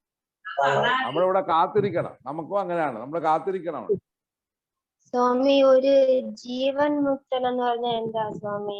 മിക്ക വീടുകളിലും കേൾക്കണം. ഒരു ജീവൻ മുക്തൻ എന്ന് പറയുമ്പോൾ അവൻ ശാരീരികമായിട്ടുള്ള എല്ലാ ബന്ധങ്ങളും അവനക്ക് കട്ടായിരിക്കും. അത് ശാരീരിക ബന്ധം എന്ന് പറഞ്ഞാൽ മനോരീതിയിലുള്ള ബന്ധം അല്ല അവിടെ പറയുന്നത്. അവൻ ബ്രീത്ത്ലെസ് സ്റ്റേജ് ആയിരിക്കും. അവന് ദശവിധ നാദങ്ങളിൽ പൂർണ്ണമായി അറ്റൈൻ ചെയ്തിരിക്കാം. പിന്നെ എപ്പോഴും വന്നിട്ട് ആ ബ്രഹ്മപദത്തിലേക്ക് ലയിച്ചിരിക്കുന്നത്, അത് മുനിയുടെ സ്ഥാനത്തിലേക്ക് മാറും. അവനെയാണ് ജീവൻ മുക്തൻ എന്ന് പറയുന്നത്. ഒരു വീഡിയോയിൽ പ്രഹ്ലാദ ജനിച്ചപ്പോഴേ ജീവൻ മുക്തനായിരുന്നു എന്നൊക്കെ കേട്ടു. അതെ, അവതാര പുരുഷന്മാർ അത്രയും ജീവൻ മുക്തന്മാരാണ്. ഈ ഭൂമിയിൽ മറ്റുള്ള അതെ അവര് ജനിക്കുമ്പോഴേ ജീവൻ മുക്തന്മാരാണ്. இயேசுநாதரு மகாசித்தன் தானே, அவரை ஏன் அவரு ஆணி வச்சு அடிச்சாங்க, மண்டையில கிரீட வச்சாங்க, சிலுவையில அரைஞ்சாங்க, அவரு ஏன் ஒரே நிமிஷத்துல எல்லாத்துலயும் தூக்கி போட்டுக்கலாம்ல? அதாவது காப்பாற்றிருக்கலாம். இதே சம்பவம் நான் இங்க வந்துட்டு ஒரு நம்ம பட்டணத்தாருடைய கதையுமாയിട്ട് கனெக்ட் பண்ணி சொல்லி, பட்டணத்தாருக்கும் கழுகு மரத்துல ஏற போக சொல்ல கழுகு மரம் எரியுது. சரி, அப்போ இதுல என்ன சம்பவம்னு சொன்னா, இந்த இயேசுநாதர் ப்ரேயர் பண்ண டைம்ல, அதாவது பெசகா பேன்னு சொல்லுவாங்க, அந்த நைட்ல வந்துட்டு மிட் நைட் மெடிடேஷன். இந்த மிட் நைட்ல வந்துட்டு அவரு பிதாவிட்ட பேசுறாரு. எப்பவுமே ஐயா எனக்கு நாளைக்கு என்னெல்லாம் நடக்க போகுது, எனக்கு சொல்ல முடியாத ஒரு ஃபீலிங். காரணம்னா நான் என்னெல்லாம் ரொம்ப ஸ்டோர் பண்ணுவாங்க, அதுக்கு நீ ஏதாவது நீ உதகணும் என்று வந்துட்டு அவரு சொல்லுவாரு. அதே டைம்ல அந்த சமயத்துல அந்த பிதாவு வந்துட்டு வரல. பிதாவினுடைய 2 மாலாகமார் வராங்க, ஏன்னா தேவதூதர்கள் வராங்க. அதுகிட்ட இயேசுகிட்ட சொன்ன 2-3 விஷயங்கள் இருக்கு. இது வந்துட்டு நேரமே நாங்க விதிக்கப்பட்டது, இது கண்டிப்பா நடந்துதான் தீரணும். இது வந்துட்டு விதிக்கப்பட்ட சம்பவம். அப்ப உன்னுடைய அதாவது பூர்வ பந்தத்திலேயே அது விதிக்கப்பட்டதாகும், அது கண்டிப்பா இது நடந்துதான் தீரணும். அதனால வந்துட்டு இது நடத்தே ஆகும்னு சொல்லிட்டு அவங்க சொல்லுவாங்க. அப்போ இயேசுதேவன் வந்துட்டு முதல்ல அந்த இடத்துல என்ன சொல்லுவாங்க தெரியுமா? அதாவது உன்னுடைய இச்சை நடக்கட்டும், என்னுடைய இச்சை நடக்காம இருந்தால் உன்னுடைய இச்சை நடக்கட்டும் என்ன, அதான் டோட்டல் சலண்டர்னு சொல்லி டோட்டலி சலண்டர் ஆன. நம்ம இந்தியாவில் உள்ள சித்தர்களுடைய குழப்பம் என்னன்னு சொன்னா, சித்துகளை விளையாடி பார்ஷல் சலண்டரிங்களை கொண்டு வருவாங்க. அவங்க சலண்டர்னு சொல்லிட்டு நடப்பாங்க. ஏன்னா அவங்க லாஸ்ட்ல என்ன செய்வாங்கன்னா, அவங்களோட சித்து விளையாட்டிலேயே வந்துட்டு எல்லாமே நாசத்தை படுத்துவாங்க. இயேசுதேவன் வந்துட்டு அந்த இடத்துல சித்து விளையாடல் போகல, இங்க வந்துட்டு சித்து விளையாட்டல் நடக்கும். இதுதான் என்னுடைய வித்தியாசம். பின்ன செகண்ட்ல என்னன்னு சொன்னா, இப்போ கிருஷ்ணனுடைய கீதையில் எடுக்கும் போது கிருஷ்ணன் வந்துட்டு பின்ன யுத்தம் பண்ணாரு, எல்லாமே பண்ணி லாஸ்ட்ல என்ன செய்றாரு, அந்த வேடனுடைய அம்பு ஏற்கணும்னு சொல்லிதான் அவர் அங்க போயிருந்தார். அதான் மகான்கள். ஆனா அந்த வேடனுடைய அம்பினால தான் நான் இறக்கணும் என்ன அந்த விதி வந்துகிட்டு அவர் ஏற்று வாங்குறார். அதே மாதிரிதான் இயேசுவும் வந்துகிட்டு விதியை ஏற்றுவாங்க. இங்க நம்ம இப்ப சாதா லோக்கல் சாய்மாரெல்லாம் என்ன செய்வாங்கன்னா குறை சித்து விளையாடுவாங்க. அதுதான் நடக்கும். இது நம்ம கேள்வி. இப்ப நம்ம கர்ம வினைகள் அழிஞ்சிருக்கு தானே சுவாமி நம்ம மெடிடேஷன் பண்ணும்போது? அதாவது அவ இயேசுதேவன் என்ன சொல்லாரு, இயேசுதேவன் என்ன சொல்லாரு, இயேசுதேவன் அந்த இடத்துல என்ன சொல்லாரு தெரியுமா? ஆனா என்னுடைய இந்த கர்மத்தினால, காரணம் இந்த குடிசில ஏறப்பட்ட கர்மத்தினால குறை மக்கள் வந்துட்டு புரிவாங்க தெரிவாங்கன்னு சொல்லிட்டார். மக்களுக்கு வேண்டி அவர் செய்யறாரு, பாவிகளுக்கு வேண்டி நான் இதை ஏறுறேன், என்னுடைய ரத்தம் வந்துட்டு உங்களுடைய பாவங்கள் தீரட்டும் சொல்லிட்டு தான் அவங்க செய்யறாங்க. அதுக்கு காரணங்கள் நிறைய இருக்கு. அந்த காரணங்கள் சொல்லும் போது நமக்கு ஹிந்துக்களுக்கும் எனக்கு வேலை சண்டை வரும். அதனால அந்த காரணத்துக்கு நான் வரல. ஏன்னா கிறிஸ்துவும் கிருஷ்ணனுக்கும் வித்தியாசம் கிடையாது. கிருஷ்ணன் யாரு கிறிஸ்து யாருன்னுள்ளதுக்கு 2வது தான் சொல்லலாம். ஒரு நாள் ஒரு கிளாஸ்ல சொல்லு. சாமி சொல்லுங்க. காளி மந்திரம் ஏதாவது சொல்லி கொடுங்க சாமி. காளி மந்திரம் எல்லாம் வாய் விட்டு சொல்லக்கூடாதம்மா. சொல்லக்கூடாதுங்களா சாமி? ரகசியங்கமாக அதாவது காளி வித்தியில வந்துட்டு சாம்ராஜ்ய மேதா வித்யான்னு அதுக்கு பேர் காளி வித்தியில. அப்ப காளி வித்தியில அதாவது காளி குலம் ஸ்ரீகுலம் சொல்லி 2 குலங்கள் இருக்கு. அந்த தேவி அதாவது நம்ம சாக்தேய உபாசனையில காளி குலம் ஸ்ரீகுலம். ஸ்ரீகுலத்துல உள்ளவங்களுக்கு தனி, காளி குலத்துல உள்ளவங்க தனி. அதுல வந்துட்டு எங்களுடைய வழி வரும்போது சாம்ராஜ்ய மேதா நிலை சொல்லுவோம். அது சாம்ராஜ்ய மேதா வித்தியில வந்து அதனோட ஹையஸ்ட் லெவல் நம்ம போகணும். அது ஸ்டெப் பை ஸ்டெப்பா பிராக்டிஸ் பண்ணணும். அதுக்கு தசமகா வித்தியன்னு அது சொல்லுவார். அதனால நீங்க ஒரு நாள் என்கிட்ட வரும்போது நான் கரெக்டா சொல்லி அதை எப்படி மெடிடேஷன் பண்ணணும், எந்த லெவலில் பிராக்டிஸ் பண்ணணும் நீங்க எப்ப நீங்க அம்மான்னு சொல்லி தொட்டாலே செகண்ட்ல அம்மா பிரத்யட்சமாகும். அதான் என்னுடைய ரியல். இல்ல நாளைக்கு மோஷம் கிடைக்கும், மற்றனா மோஷம் கிடைக்கும் உள்ளதே கிடையாது. தேவிய எப்ப நினைக்குமோ அந்த செகண்ட்லயே நம்ம முக்தன் ஆயிட்டோம். இது யாரு சொன்னது? நான் மட்டும் சொன்னதில்ல, சங்கராச்சாரியார், அதே மாதிரி விக்ரமாதித்யன், அதே மாதிரி காளிதாசர், இது போல எத்தனையோ மகான்கள் பேசிட்டார். சரி, വേറെ എന്നാ കേൾക്കണം. ഗുരുജി നമസ്കാരം. നമസ്തേ, പറഞ്ഞോ.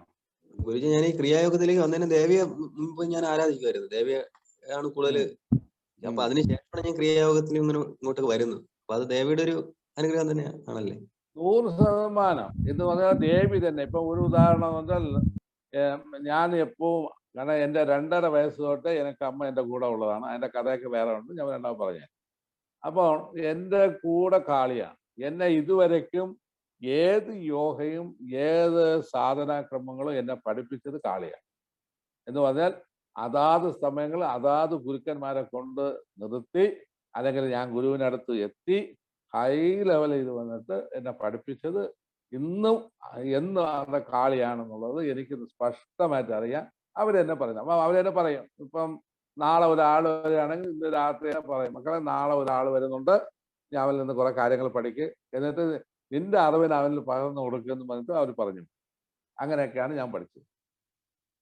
അപ്പൊ ഗുരുജി നേരത്തെ ഈ പറയുന്ന 3 തരത്തിലല്ലേ? നേരത്തെ ഉള്ളിൽ ഇങ്ങനെ ഒരു തോന്നി ദേവിയാണ് ഇങ്ങനെ തോന്നി, പിന്നീട് അതങ്ങനെ തോന്നിയതാണ്, അല്ലെ? ഇങ്ങനെ 3 രീതിയിൽ നോക്കിയല്ല ദേവിയെ ആരാധിച്ചത്. ഇത് എനിക്ക് ജന്മനാലുള്ള എനിക്ക് കിട്ടിയതാണ്. അല്ലെ, 2.5 വയസ്സിൽ എന്റെ അമ്മ എന്റെ കൂടെ വരും. അല്ല, എന്റെ കാര്യം പറഞ്ഞു, ഗുരുജി പറഞ്ഞ പോലെ ഈ 3 കാര്യങ്ങൾ നോക്കിയല്ല ഇങ്ങനെ ദേവിയെ ദേവി വരും. തീർച്ചയായിട്ടും ദേവിയുടെ അനുഗ്രഹം ഉള്ളതുകൊണ്ടാണ് നിങ്ങളുടെ ക്രിയായോഗയിൽ വന്നത്. ശരി, അപ്പൊ ഇനി മുന്നോട്ട് അങ്ങനെ ഇപ്പൊ ഞാൻ ഇവിടെ ആശ്രമത്തിലിരിക്കുകയാണ്. എത്രയോ ആൾക്കാർ വന്നിട്ട് ഈ ദേവീ ക്ഷേത്രങ്ങളാണ് കൂടുതൽ എനിക്ക് കുംഭാഭിഷേകം ചെയ്യാനും അതിനെല്ലാം വിടും. ഇനിയിപ്പോ അടുത്തത് ജൂൺ മാസം ഇനി അടുത്ത ഒരു കുംഭാഭിഷേകമുണ്ട്. അത് ഏതെന്ന് പറഞ്ഞാൽ നമ്മുടെ മെഡ്രാസില് ഈ അതിന്റെ ദേവത വന്നിട്ട് വരാഹിയെ വന്നിട്ട് ആവാഹിച്ച് അതിന്റെ കർമ്മങ്ങളൊക്കെ ചെയ്യും. ഇങ്ങനെ ഇതുപോലെ ഏത് സംഭവത്തിലും ദേവി തന്നെ എനിക്ക് എന്റെ കൂടെ എപ്പോഴും വരും. അമ്മയെ ഒഴിച്ചിട്ടാണ് ബാക്കിയെല്ലാം. ഞാനും മുന്നോട്ട് ഇനി ദേവി ആരാധിച്ച ഇഷ്ടദേവതായിട്ട് സ്വീകരിച്ച് മുന്നോട്ട് തന്നെ പോകും അല്ലേ? ഇഷ്ടദേവതയാണ് നിങ്ങളുടെ ഇപ്പം ഇതിലേക്ക് കൊണ്ടുവന്നത്. ഇപ്പൊ അത് പറഞ്ഞില്ലേ, രാമകൃഷ്ണ പരമഹംസന് കാളിയെ ഉപാസിച്ചുകൊണ്ടിരുന്നു. കാളി തന്നെ തോതാപുരിയെ കൊണ്ടു കൊടുത്തു. എന്നിട്ട് പറഞ്ഞു ദീക്ഷ എടുത്തു തോന്നുന്നു. അങ്ങനെയാണ് തോതാപുരി ദീക്ഷ എടുത്ത് നിർവികൽപ്പ സമാധി പുള്ളി അറ്റൻഡ് ചെയ്തു. അതുകൊണ്ട് അമ്മ നമ്മളെ കൈവിടുകയില്ല, നോക്കേ വേണ്ട. ശരി ഗുരുജി, നമസ്തേ. കൃഷ്ണകുമാറാണ്. നമസ്തേ, പറയണം സ്വാമി. സ്വാമി, എന്റെ കാര്യത്തില് ഇപ്പൊ സ്വാമി പറഞ്ഞല്ലോ, 3 തവണ നോക്കിയപ്പോഴും വിഷ്ണുദേവൻ കൂടെ ഉണ്ടെന്ന് പറഞ്ഞു. അപ്പൊ വിഷ്ണുവിനെ ഉപാസിച്ചാൽ മതി, ധാരാളം മതി. പക്ഷെ അപ്പൊ ദുരിതങ്ങളും വരുന്നത് ഇപ്പം അത് ദുരിതങ്ങൾ അത് ആദ്യമൊക്കെ വരില്ല. വിഷ്ണുവിന്റെ ഒരു കുഴപ്പമുണ്ട് സ്വാമി, പെട്ടെന്ന് ദുരിതങ്ങളെ മാറ്റൊന്നുമില്ല. ദുരിതം കൊടുത്താണ് നിങ്ങളെ രക്ഷപ്പെടുത്തുന്നത്. അത് വിഷ്ണുവിന്റെ രീതിയാണ് സ്വാമി. അത് നമ്മുടെ കർമ്മവാസനകളെ എടുത്ത് കളയുന്നത്. അതുകൊണ്ട് നമ്മളത് ദുരിതമെന്ന് വിചാരിക്കണം. നമ്മുടെ ഉള്ളിൽ കിടന്ന കർമ്മവാസനകളെല്ലാം അങ്ങനെ എടുത്തത് കളയുക. പിന്നെ അതെ, കളയുന്ന സാധനം വീണ്ടും നമ്മൾ എടുത്ത് പാക്കറ്റിൽ ഇടാൻ, അതാണ് കുഴപ്പം. ഒരു ഉദാഹരണം, നിങ്ങളുടെ ഇപ്പോൾ ക്ഷേത്രത്തിൽ തന്നെ ഒരു പിന്നെ പ്രസിഡന്റോ സെക്രട്ടറിയോ ഇങ്ങനെ ഒരു നില കിട്ടിക്കഴിഞ്ഞാൽ അതിൽ നിന്ന് നിങ്ങളുടെ അടുത്ത് ദൂരെ കളയാൻ പറഞ്ഞാൽ നിങ്ങളുടെ ആ കർമ്മത്തിൽ നിന്ന് മാറ്റിയാണ് ദൈവം ചെയ്യുന്നത്. അപ്പം വീണ്ടും നിങ്ങളുടെ അതിനടുത്ത് പാക്കറ്റിലെടുത്ത് ഇടുകയാണെങ്കിൽ പിന്നെ മഹാൻ തിരിഞ്ഞു വിളവാക്കില്ല. സ്വാമി ശങ്കരാചാര്യർ വന്ന് ശിവനെ ദേവിക്കും വല്ല വ്യത്യാസമുണ്ടോ? ദേവിക്കും ശിവനും വല്ല വ്യത്യാസമുണ്ടോ?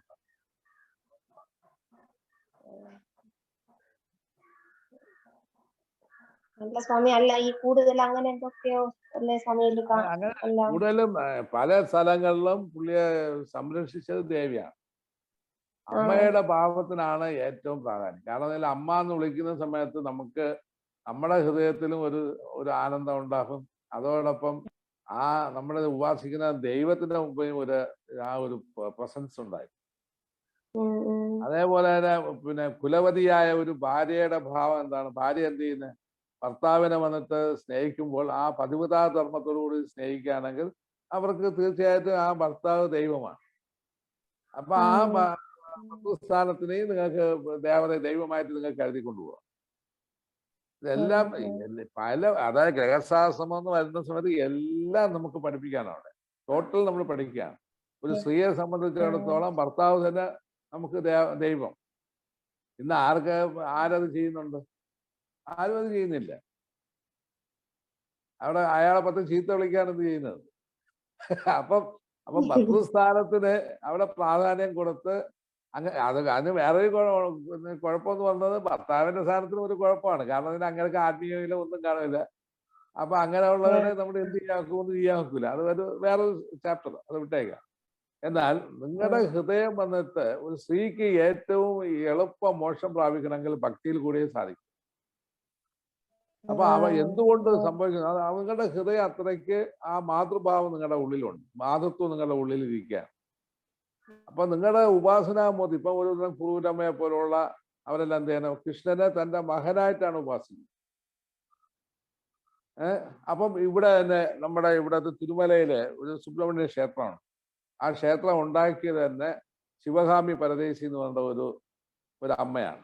അപ്പൊ അവര് വന്നിട്ട് 1600 നടന്ന സംഭവമാണ്. അവര് മുരുകനെ വന്നിട്ട് മകനായിട്ടാണ് അവർ ഉപാസിച്ചത്. അവസാനം മുരുകൻ എന്ത് ചെയ്ത്, അമ്മ എനിക്കൊരു ക്ഷേത്രം പണിതാന്ന് പറഞ്ഞ് വന്ന് ചോദിച്ച് അങ്ങനെയാണ് ക്ഷേത്രം പണിത്. അപ്പൊ അതിന്റെ അത്ഭുതമായ കഥകളൊക്കെ നിറയെ ഉണ്ട്. നിങ്ങൾ ഒരു ദിവസം വരികയാണെങ്കിൽ ഇവിടെ കൊണ്ടുപോയി കാണിക്കാം. എന്നിട്ട് ആ സ്ത്രീ ഒരു ദിവസം എനിക്ക് ദർശനം തരുന്നത്. എനിക്ക് അവരെ കുറിച്ച് ABC അറിഞ്ഞൂടാ. അവസാനം ഇത് ശിവകാമി പരദേശി ആയിരുന്നു കേട്ടത് തിരുമല ക്ഷേത്രം. തിരുമല എവിടെ ഇരിക്കുന്നത്? നമ്മുടെ തെങ്കാശിയുടെ അടുത്തിരിക്കുന്ന ഒരു ക്ഷേത്രം. അപ്പൊ അവസാനം അപ്പൊ പോയാണ്. അപ്പൊ ഇത് രസം അതാണ്. ഭക്തിയിലേക്ക് വരുമ്പോൾ ആനന്ദം നമുക്ക് കൂടുതലാണ് യോഗേനെക്കാട്ടിൽ. അപ്പൊ നമ്മൾ നേരെ വന്നിട്ട് അവിടെ നമ്മുടെ കൂടെ ഉള്ള ഇവിടെയുള്ള 2-3 ശിഷ്യന്മാര്, ബോധാനന്ദൻ, ഇങ്ങനെ എല്ലാവരും കൂടെ ചേർന്ന് 5 പേരായിട്ട് ഒരു കാർ പിടിച്ച് അവിടെ പോകുന്നു.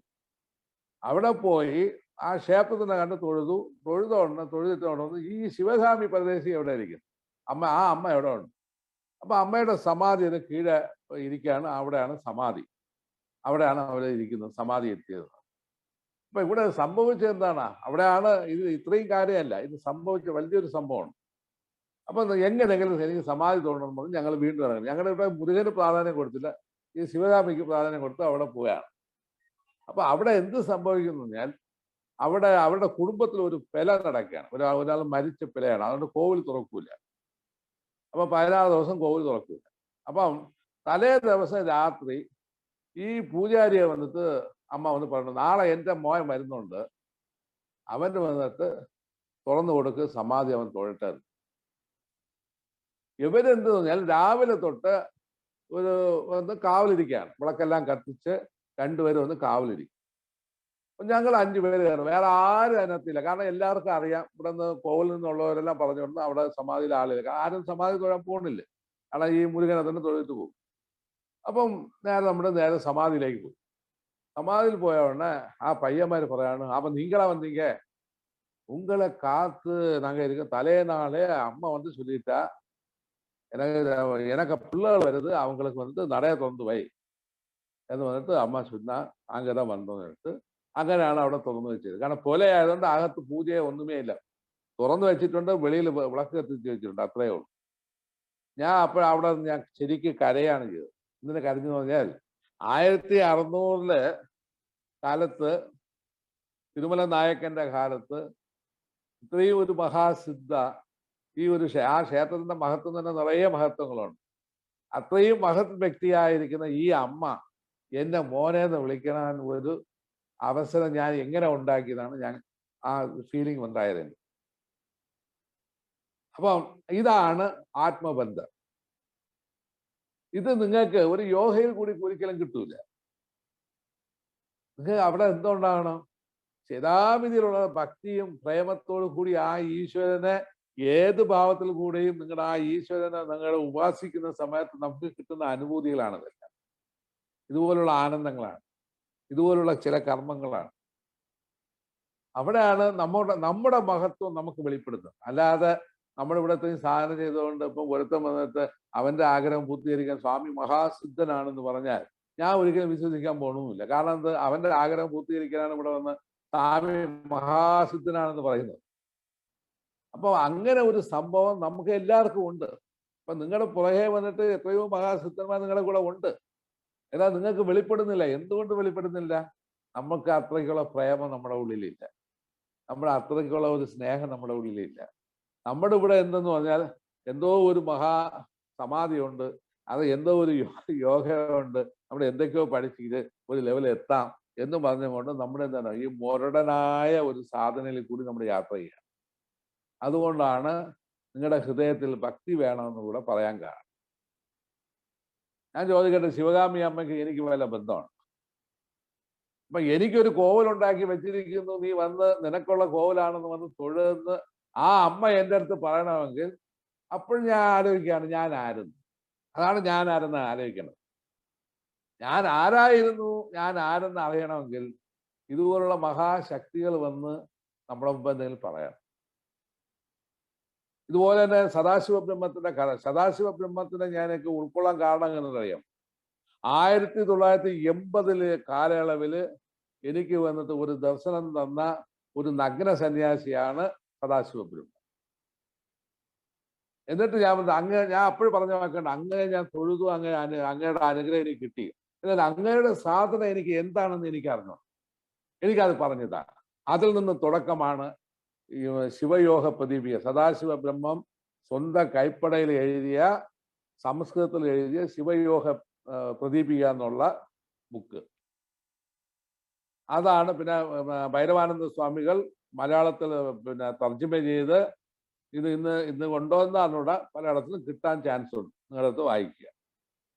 അപ്പൊ അറിയേണ്ട ഒരു ബുക്കാണ്. കാരണം എന്ത്, ഈ സദാശിവ ബ്രഹ്മത്തിൽ നിന്ന് ഈ ബുക്ക് കിട്ടിയതിന് ശേഷം, അതുപോലെ ഞാൻ പ്രാക്ടീസ് ചെയ്തതിന് ശേഷം ഈ സദാശിവ ബ്രഹ്മം തന്നെ പറയുന്നു, നീ എൻ്റെതാണ്. ആ ഒരു ബോധമാണ് എനിക്ക് വരുന്നത്. അത് എൻ്റെ ഇമാജിനേഷൻ കൊണ്ടല്ല. കാരണം നേരൂരിൽ ഞാൻ പോകാൻ തന്നെ കാരണം ഈ സദാശിവ ബ്രഹ്മത്തിന്റെ ദർശനത്തോടു കൂടിയാണ് ഞാൻ നേരൂരിൽ പോകുന്നത്. നെരൂരിലാണ് അദ്ദേഹത്തിന്റെ സമാധി. സമാധി എന്ന് പറഞ്ഞാൽ ഫിസിക്കൽ സമാധി അല്ല, അദ്ദേഹം 3 സ്ഥലത്ത് ഒരേ സമയത്ത് സമാധിയായി. രാമകൃഷ്ണ പരമഹംസനെ ഇത്രത്തോളം വളർത്തിയത് ഈ സദാശിവ ബ്രഹ്മമാണ്. രാമകൃഷ്ണ പരമഹംസന് ആ മഹാനാണ്. അത് മാത്രമല്ല, അദ്ദേഹത്തിന് സമാധിക്ക് ശേഷം 160 വർഷത്തിന് ശേഷമാണ് ആര് വരുന്നത്, നമ്മുടെ ശൃംഗേരി ഒരു സച്ചിദാനന്ദ സ്വാമി എന്ന് പറഞ്ഞിട്ട് അദ്ദേഹം ശൃംഗേരിയിലുള്ള ശൃംഗേരി മഠാധിപതി. അപ്പൊ അദ്ദേഹം പറഞ്ഞു, ഏറ്റവും വലിയ ഒരു ജ്ഞാനിയുടെ ഉപദേശം കിട്ടിയതിന് ശേഷമേ ഞാൻ ഈ മഠാധിപതിയായിട്ട് മാറും എന്ന് പറഞ്ഞ് അദ്ദേഹം ശാഠ്യമായിരുന്നു. ഇന്ത്യ ഒട്ടുക്ക് നടന്നു. കാരണം കന്യാകുമാരി മുതൽ നമ്മുടെ ഹിമാലയം വരേക്ക് ഉള്ള മഹാന്മാരെ എല്ലാം തേടി നടന്നു. ഒരുത്തനെ അദ്ദേഹത്തിന് കിട്ടിയില്ല. ഒരു മഹാൻ ഇല്ല എന്ന് പറഞ്ഞു അദ്ദേഹം. അവസാനം അദ്ദേഹം എന്ത് ചെയ്തേ, ഈ ക്ഷേത്രത്തിൽ വന്നു. ആരോ പറഞ്ഞ് ഇന്നും ജീവിച്ചിരിപ്പുണ്ട് സദാശിവ ബ്രഹ്മം, അദ്ദേഹത്തിൻ്റെ അടുത്ത് വന്നു. അവസാനം അദ്ദേഹത്തിൻ്റെ അടുത്ത് വരുന്നു. 1860 മറ്റോ ആണ് സദാശിവ ബ്രഹ്മം പിന്നെ അദ്ദേഹം ഭൂമിയിൽ സമാധിയാകുന്നത്. അപ്പം ഇവിടെ വന്ന് എന്ത് ചെയ്തേ, കറക്റ്റായി ഞാൻ ആഹാരവും കഴിക്കില്ല, ഒന്നും ചെയ്യില്ല, ഞാൻ തപസ് ചെയ്തുകൊണ്ടേയിരിക്കും. അങ്ങ് വന്ന് എനിക്ക് ഉപദേശം തരാതെ ഞാൻ ഇവിടെ വിട്ട് പോകില്ല എന്ന് പറഞ്ഞ അവിടെ ഇരിക്കുകയാണ് ശൃംഗേരി മഠാധിപതി. അവസാനം എന്ത് സംഭവിച്ചെന്ന് അറിയാമോ? അദ്ദേഹം 1 ദിവസമായി, 2 ദിവസമായി, 5 ദിവസമായി, 10 ദിവസമായി അങ്ങനെ അദ്ദേഹം വന്നത് ഒരേ ഇരിപ്പിലിരുന്നു. ആ ലാസ്റ്റിൽ വന്നിട്ട് സദാശിവ ബ്രഹ്മം പ്രത്യക്ഷമായി. പ്രത്യക്ഷമായത് മാത്രമല്ല, ശിഷ്യന്മാരെല്ലാം വെളിയിൽ നിന്ന് കേൾക്കുകയാണ് ഇവർ രണ്ടുപേരും സംഭാഷണം ചെയ്യുന്നു. സംസ്കൃതത്തില് സദാശിവ ബ്രഹ്മവും ഈ സ്വാമിയും കൂടെ സംഭാഷണം ചെയ്യുന്നത് എല്ലാവരും കേൾക്കുകയായിരുന്നു. കേട്ടെല്ലാം പൂർത്തിയായ ശേഷം അദ്ദേഹം കതവ് തുറന്നു വെളിയിൽ വന്നു. വെളിയിൽ വന്നിട്ട് പറഞ്ഞു, എല്ലാം ഇനി പൂർത്തിയായി, പോകാന്ന് പറഞ്ഞു. നേരെ ശൃംഗേരിയിൽ പോയിട്ട് മഠാധിപതിയായിരുന്ന സ്ഥാനത്ത് നിന്ന് അങ്ങനെ ഒഴിഞ്ഞു. എനിക്ക് മഠാധിപതി ആകണ്ടെന്ന് പറഞ്ഞു. എന്നിട്ട് ആ കാട്ടിനകത്ത് കയറി അപ്രത്യക്ഷമായി. പിന്നെ അങ്ങയുടെ ബോഡിയെ ആരും കണ്ടിട്ടേ ഇല്ല. അത് നടന്ന സംഭവമാണ്. ഇത് എപ്പോഴ്? നമ്മുടെ അപ്പൂപ്പന്റെ കാലങ്ങളിൽ 1920-ലൊക്കെ നടന്ന സംഭവങ്ങളാണ്. അപ്പൂപ്പന്റെ കാലങ്ങളിൽ നടന്ന സംഭവമാണ് ഇതൊക്കെ.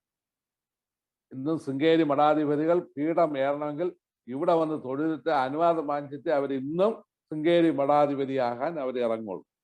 ഇത് നടന്ന ചരിത്രങ്ങളാണ്. ആ ഭഗവാനാണ് മുമ്പ് വന്നിട്ട് പറയുന്നത്, ഞാൻ ഈ ശിവയോഗ പ്രതിഭ കിട്ടുന്നത് എപ്പോഴെന്ന് അറിയാമോ? 80-ൽ അദ്ദേഹത്തിനെ കാണുന്നത് 84-ലാണ് ശിവയോഗ പ്രതിഭ എനിക്ക് കിട്ടുന്നത്.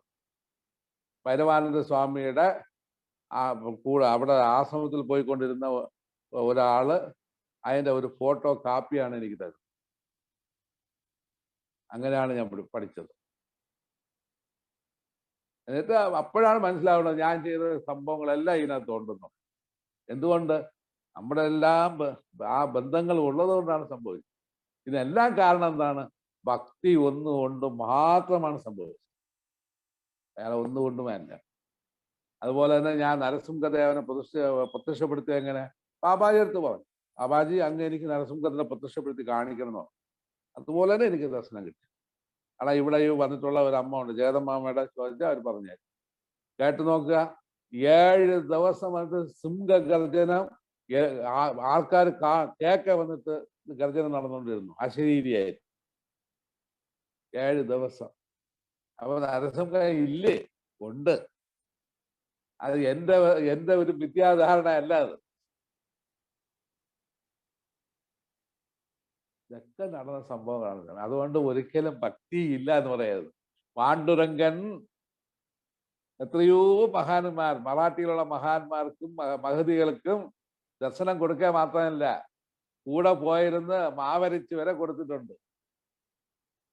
ജ്ഞാനാബായിയുടെ ചരിത്രം വായിക്കേ, ശക്കുബായിയുടെ ചരിത്രം വായിക്കേ, പോരാക്കുമ്പറുടെ ചരിത്രം വായിക്കേ, ജ്ഞാനേശ്വർ മഹാരാജയുടെ ചരിത്രം വായിക്കേ, നാമദേവന്റെ ചരിത്രം വായിക്കേ. എത്രയോ മഹാന്മാർ അതിനകത്ത് കിടക്കുകയാണ്. അവിടെ വായിക്കുക ആ പാണ്ഡുരംഗൻ എങ്ങനെ. അതുകൊണ്ടാണ് ശങ്കരാചാര്യർ പാണ്ഡുരംഗനെ ദർശനം കിട്ടുന്ന സമയത്ത് അദ്ദേഹം പാടിയ ഒരു പാട്ടുണ്ട്. എന്താണ്? അദ്ദേഹത്തിന് കുറെ വരികളുണ്ട്. അതിൽ അവസാനം പറഞ്ഞ വരി എന്നറിയാം, ഭജേ പരബ്രഹ്മ പാണ്ഡുരംഗം എന്ന് പറഞ്ഞാണ് അവസാനം നിർത്തിയത്. അല്ലയോ പരബ്രഹ്മമായിരിക്കുന്ന അല്ലയോ പാണ്ഡുരംഗ, ഞാൻ നിന്നെ നമസ്കരിക്കും. അതാണ് ശങ്കരാചാര്യർ പറഞ്ഞത്. നിങ്ങളുടെ അദ്വൈതവാദി. അതുകൊണ്ട് ഭക്തിയില് സ്ട്രോങ് ആയി ഇറങ്ങും. എങ്കിൽ മാത്രമേ അവിടെ ഗുരുഭക്തിയാകട്ടെ, ദൈവഭക്തിയാകട്ടെ, അത് എന്തോ ആകട്ടെ, ഭക്തി ഇല്ലെങ്കിൽ, ഭക്തി, ഭാവം, പ്രേമം, യോഗ ഇത്രയും ഇല്ലെങ്കിൽ നമ്മുടെ ഈ ആത്മാവ് ഒരിക്കലും ആ പൂവണിയാൻ പോകുന്നേ ഇല്ല. നമ്മുടെ എല്ലാം കണ്ടത് ചുരുണ്ടുകൂടി ഇങ്ങനെ ഇരിക്കും. അത്രയേ ഉള്ളൂ.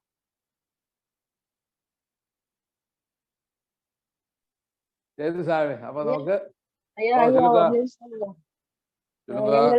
அந்த நரசிம்மர் தத்துவமும் ஹயக்ரீவ தத்துவமும் ஒரு நாள் சொல்லுங்கய்யா. அது சொல்லிதல்ல என்ன, நீங்க தத்துவங்களை கேட்கறதை விட பக்தி பிரேமத்தோடு கூடி அதான் உள்ள எடுக்கிறதுலயே பெரிய காரியம். அவங்கள தரிசனம் கிடைக்கணும்னு ஆசைப்படுங்க. ஹயக்ரீவனை தரிசனம் பண்ணணும், நரசிம்மரை வந்துட்டு தரிசனம் கிடைக்கணும், ஆஞ்சநேய தரிசனம். ஆஞ்சநேயனுடைய 5 பாவங்கள் தான் ശരിക്കും വന്നിട്ട് പിന്നെ ഹയഗ്രീവനും പിന്നെ ഇതിലെ നരസിംഹവും വരും 5 ഭാവങ്ങളില്. പഞ്ചമുഖി വീരഹനുമാൻ എന്ന് ചൊല്ലുന്നത് അവരതാണ്. பகவான் வந்துட்டு சைவ ஆகமத்துல இருக்கிற சிவபெருமான் தான் இந்த வைஷ்ணவ அம்சத்தை எடுத்து பூமியில வந்து என்ன செய்யறாரு, துஷ்டர்களை கொல்லதுக்கு வேண்டி அவர் அவதாரம் எடுக்க. அதுலதான் இந்த பாவம் வருது.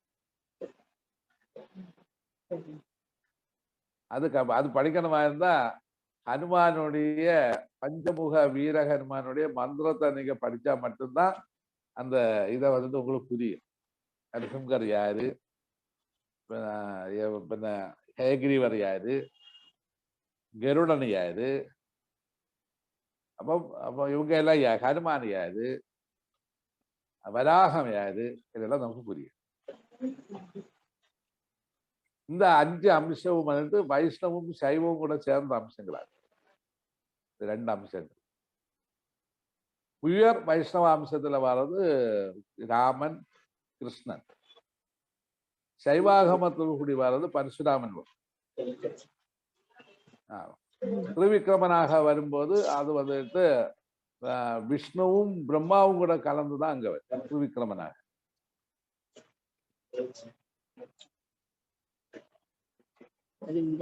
ஓரோ பாவத்துக்கும் ஓரோ வித்தியாசம். அதனாலதான் சம்பூர்ண யோகையில வரணுமா ராமனையும் கிருஷ்ணன் தான் எடுப்பாங்க.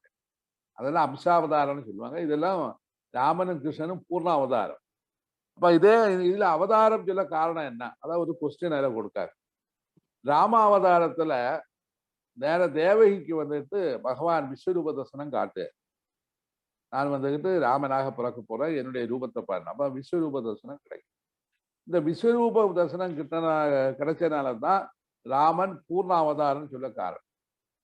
அதே மாதிரி கிருஷ்ணாவதாரத்துல பகவான் வந்துட்டு விஸ்வரூப தரிசனம் ஒரே ஒரு இடத்துல தான் காட்டு. அந்த இடம் தான் அர்ஜுனனுக்கு உபதேசம் கொடுக்கும்.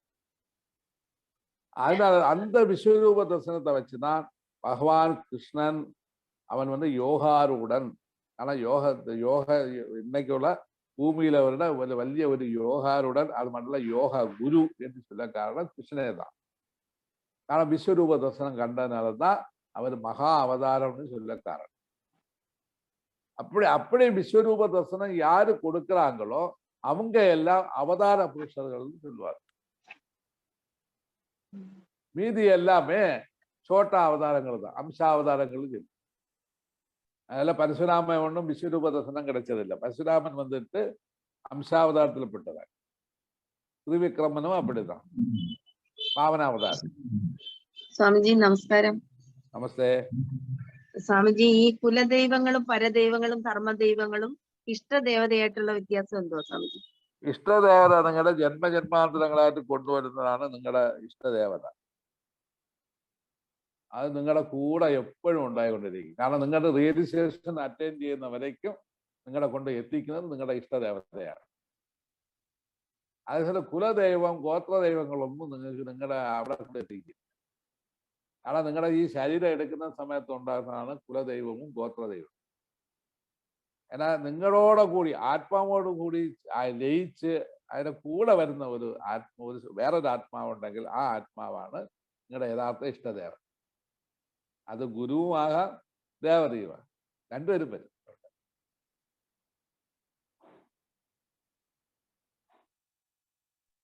ഗുരുജി, അപ്പഴീ യോഗ ഭക്തി ഇതെല്ലാം ഒരേപോലെ വേണം അല്ലെ? ഭക്തി ഇല്ലാതെ യോഗയില്ല, യോഗയില്ലാതെ ഭക്തി ഇല്ല. ഭക്തി യോഗ വന്നിട്ട് എന്താണ്, നമ്മുടെ ബ്രെയിൻ എക്സ്പാൻഷന് വേണ്ടി യോഗ ചെയ്യുന്നു. ഭക്തി എന്താണെന്ന് പറഞ്ഞാൽ നമ്മുടെ ഹൃദയഗ്രന്ഥി ഭേദിക്കാനും നമ്മുടെ യഥാർത്ഥ അവസ്ഥയിൽ കൊണ്ട് എത്തിക്കാനും ഭക്തിയുടെ ആവശ്യം. കാരണം ബ്രഹ്മം എന്ന് പറഞ്ഞാൽ എന്താണ്? നിർഗുണമാണ്. നിർഗുണമായ ഒരു അവസ്ഥയെ നമ്മൾ പ്രാപിക്കണമെങ്കിൽ നമ്മൾ നിർഗുണനായത് കൊണ്ട് ഒരർത്ഥമില്ല. ആ നിർഗുണാവസ്ഥയിലേക്ക് എത്തിക്കുന്ന സ്റ്റേജ് വരേക്ക് ഒരു സഗുണം നമുക്ക് ആവശ്യമില്ല. ഇന്ന് കാണുന്ന നിർഗുണമൊന്നും റിയൽ ജ്ഞാനമല്ല. ഇപ്പം നമ്മൾ വന്ന് വെറുതെ ഇരുന്നാൽ അത് ജ്ഞാനം ഒരിക്കലും ഉണ്ടാകുന്നില്ല. നിങ്ങൾക്ക് അവസാനത്തെ അൾട്ടിമേറ്റ് എൻഡ് എന്ന് പറയുന്നത് ഭാവാതീതമായിരിക്കുന്ന സമാധി. അപ്പൊ ഭാവാതീത സമാധി എത്തുന്നതിന് മുമ്പ് വരേക്കും നിങ്ങളെ കൊണ്ടെത്തിക്കുന്നത് ഈ ദേവതയാണ് കൊണ്ടെത്തിക്കുന്നത്. എന്നിട്ട് അവിടെ നിന്ന് ഒരു ഒറ്റ തള്ളാണ്. തള്ളി കഴിഞ്ഞാൽ പിന്നെ പോയി വീഴുന്നത് ഭാവാതീത. അതുകൊണ്ടാണ് രാമകൃഷ്ണ പരമഹംസൻ തിരിച്ചു വന്ന് കാളിയെ ഭജിക്കാൻ തുടങ്ങി. എന്തുകൊണ്ടാണ് കാളിയെ ഭജിച്ചത്? ഞാൻ നിർവികൽപ്പസമാധി അറ്റൻഡ് ചെയ്ത സോളല്ലേ, എനിക്കിനി ഒന്നും വേണ്ടെന്ന് അങ്ങനെ വിചാരിച്ചില്ലല്ലോ.